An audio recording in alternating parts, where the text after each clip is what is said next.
دی وجنا دا کوم رمضان کریم درې ورځې یا څلور ورځې په فاصله باندې چې ما او تا ته پروت ته ان شاء الله تعالی رب لا یزال لیا په خیر او عافیت باندې راوستی کا یو قسم لا په ځان کې یو کلک او مصممه اراده وکړئ د عباداتو د اطاعاتو د صدقاتو د خپل چمګاوند کې چې کوم زما او ستا مسلمانان اهل ایمان او اسلام همسایا دي زما او ستا په پړوس کې کوم غریبانان دي هغوی سره د هیلپ هغوی سره د معاونت هغوی سره د مدد هغوی د خیال ساتنې مصممه اراده وکړئ ځکه دا یاد لرئ روجا دا صرف د خولې بندیس نوم نه دی چې ما او تا خوله د خوراک او څښاک نه بنده کړي یا خپل ځانم د شهواتو د پوره کېدو نه ما او تا بند کړی روژه صرف د دې شي نوم نه دی دا یاد لرئ روژه انسان د پاره رب لا یزال سره د قربت ذریعه ده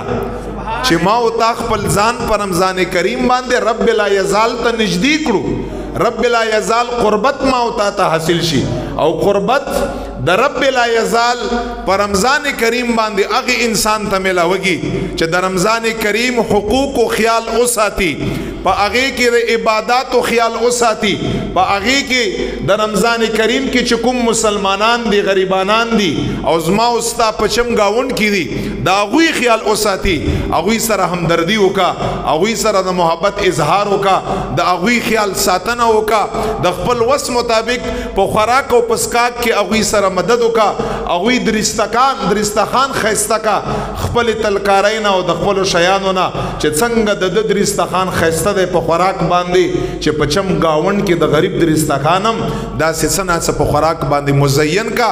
دا د روژې مقصد دی چې دا روژه دا یو همدردی ده د غریب انسان سره فقیر انسان سره رب لا یزال د قربت یو ذریعہ الګرځي چې ما او تا رمضان کریم چې کوم حقوق دي په هغه حقوق باندې ما او تا پورا د رمضان کریم د میاشتې خیال اوساتو رب لا یزال د زمونږ او تاسو له توفیق راکا